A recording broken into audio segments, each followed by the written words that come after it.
मरने के बाद 13 दिन तक अपने ही घर में रहती है आत्मा। बहुत खास वजह है।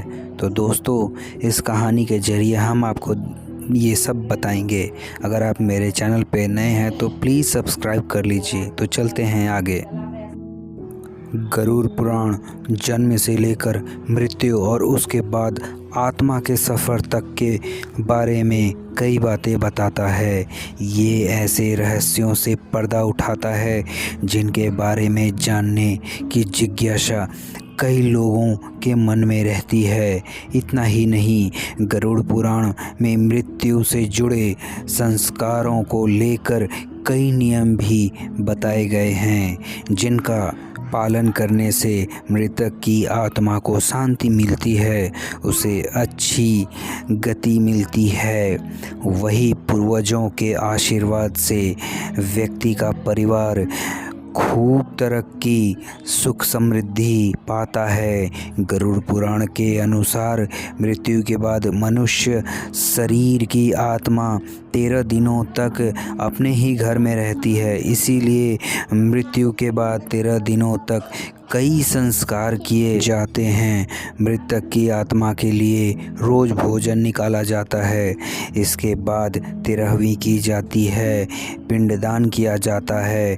दरअसल मृत्यु के बाद यमदूत आत्मा को तुरंत अपने साथ यमलोक ले जाते हैं, जहां उसके कर्मों का हिसाब किया जाता है और फिर 24 घंटे बाद आत्मा फिर से अपने घर पर लौट आती है। इसके पीछे वजह उसका अपने परिवार के प्रति मोह होता है। यहाँ आत्मा अपनी परिजनों के बीच भटकती रहती है, उन्हें पुकारती रहती है, लेकिन परिजन जब उसकी आवाज़ नहीं सुनते हैं तो वह बेचैन हो जाती है।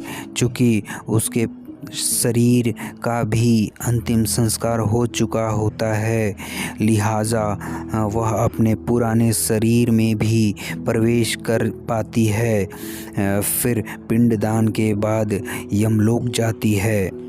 इस दौरान आत्मा इतनी कमज़ोर हो जाती है कि वह कहीं भी यात्रा करने में असमर्थ रहती है। फिर परिजन पिंडदान करते हैं। 13वीं के दिन जरूरी संस्कार करते हैं जिससे आत्मा को बल मिलता है और वह यमलोक की यात्रा करती है। इतना ही नहीं, पिंडदान के समय दिया गया भोजन आत्मा को 1 साल तक शक्ति देता रहता है। इसीलिए पिंडदान को बेहद ज़रूरी माना जाता है। वहीं जिन आत्माओं के लिए पिंडदान नहीं किया जाता है, उन्हें यमदूत 13वें दिन ज़बरदस्ती घसीटते हुए यमलोक की ओर ले जाते हैं। इससे मृतक व्यक्ति की आत्मा को बेहद कष्ट उठाने पड़ते हैं। वहीं जिन लोगों के कर्म खराब हो रहते हैं, उनकी आत्मा भी बहुत कष्ट उठाती है। तो दोस्तों, आपको ये जानकारी कैसी लगी?